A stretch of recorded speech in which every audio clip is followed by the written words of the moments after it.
In a fast-moving market, you have to know what's working. With Nielsen Ad Intel, you'll know the wheres, whens, and hows of advertising across industries and channels. Maximize your ROI and achieve better results. Stop guessing, start winning. Nielsen Ad Intel.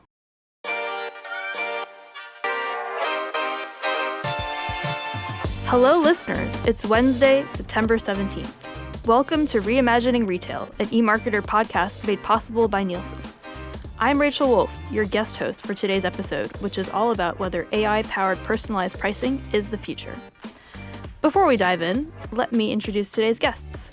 I'm joined in the studio by our Vice President of Content, Suzy Davidkhanian. Hi, Suzy. Hi, Rachel. Zach. And we also have Senior Analyst, Zak Stambor, joining us from Chicago. Hey, Zach. Hey, guys.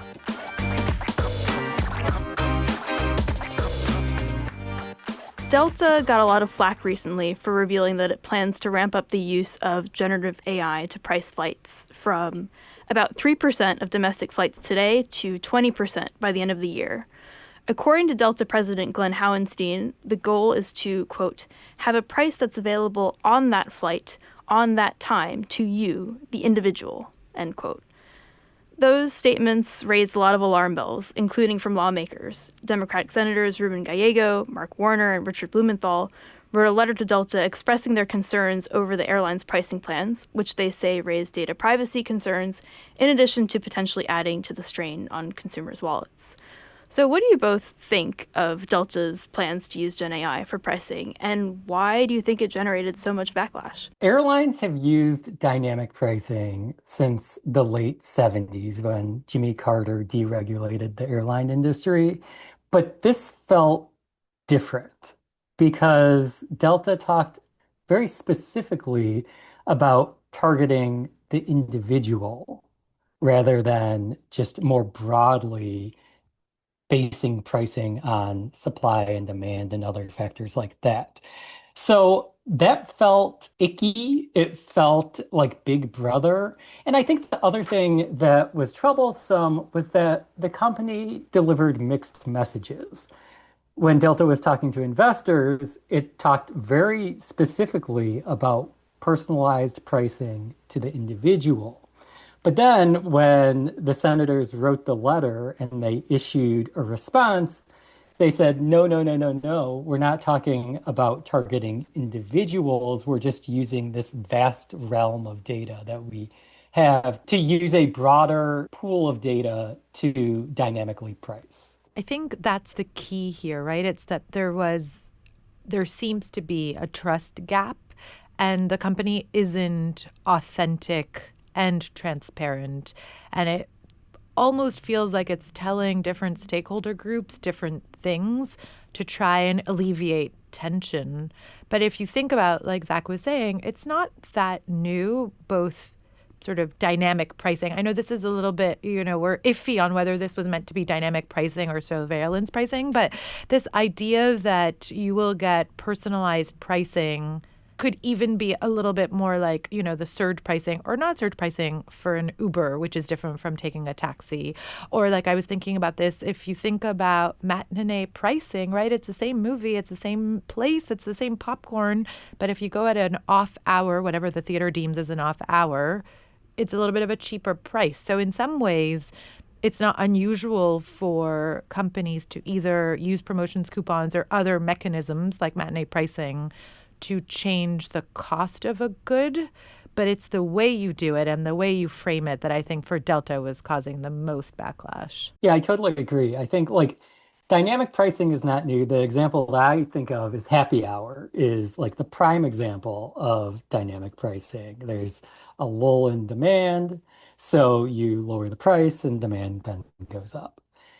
Surveillance pricing is different, and it feels very different to the consumer because it's about you. It's about your personal data and how your personal data is being used.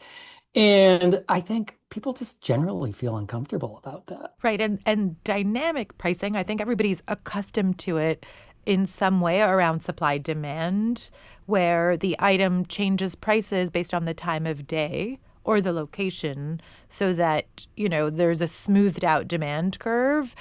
And that feels fair. It's like, you know when happy hour is, you know when matinee pricing is, you know to check for airlines in incognito mode on a Monday morning because that's when you'll have the better price. So like, I think in that way, it seems much more palatable than a constant black box that could be surveillance, in addition to all the privacy concerns that come with that. Yeah, I mean, as you mentioned, a lot of companies have already engaged in dynamic pricing in certain ways, but do you think that there is a trend toward using AI to be even more dynamic, right? Instead of having set times where prices are lower, having them change throughout the day, for example. I mean, we're definitely seeing that already online. The sort of crystal ball is, will we be able to do that in a store, even with digital shelf tags? And there are a lot of nuances that companies are going to have to think about. But I was also thinking about online.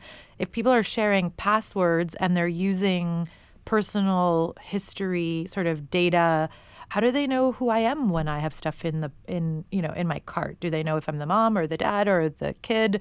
Is it the aunt using my account? Like, you don't know. And so I think there's a lot of trickiness that happens with surveillance pricing online that's even harder to manage in a store. I think also dynamic pricing in general has a bad rap, right? Any company that says they plan to use dynamic pricing, there will be an immediate backlash. So it's about how you sort of massage expectations in that regard. I think that kind of depends, though. I mean, I think people certainly use Uber and Lyft, and they don't have a problem with that.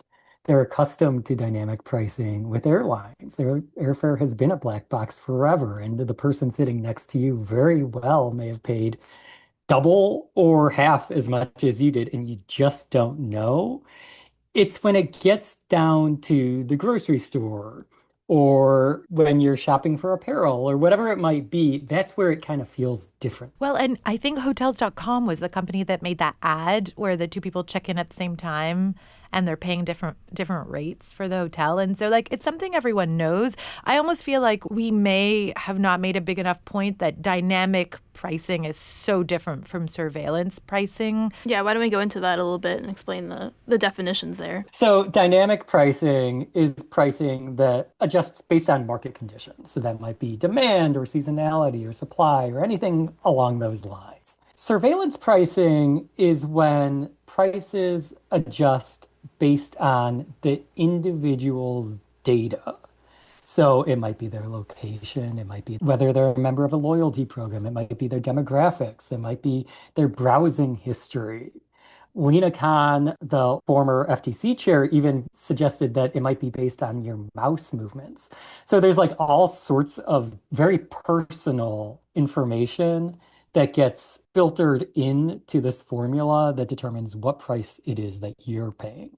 And so that's very different than dynamic. Yeah, it feels price. much more discriminatory as well than dynamic pricing. And that's very different from coupons and promotions, right? Because that too triggers a price change or markdowns, which are when something is on sale but forever sale versus the price going up or down when it's a coupon or a promotion. But customers are used to that, just like they're used to Uber and Lyft having different pricing. It's that surveillance, like you had said it before, it's that big brother sort of watching me, sort of using me, gouging me kind of negative connotation. And I think right now it's particularly problematic because consumers are hyper attuned to price and value, and they don't want to feel like they're being squeezed. If they feel like they're being squeezed because of who they are, where they live, what they looked at previously online, it makes them feel distrustful of the company that they're shopping at. And that gets to trust. Once trust is gone, it's really hard to win that back. Yeah, I mean, 68% of consumers agree that dynamic pricing is price gouging. And this is according to a civic science survey from last March. And that's the majority of consumers, right? So clearly there is the potential to lose customer trust by leaning too heavily on dynamic pricing or even surveillance pricing. Yeah, we saw a great example of the backlash to dynamic pricing last year when Wendy's began testing dynamic pricing with its digital menu boards, and people freaked out. I mean, it was just like a massive uproar. And it gets to perception because while Wendy's thought, we're going to lower the prices at slow periods of time, consumers saw prices rising during busier times. And so, no matter how you frame it, shoppers are going to assume, rightly or wrongly, that they're going to end up paying more.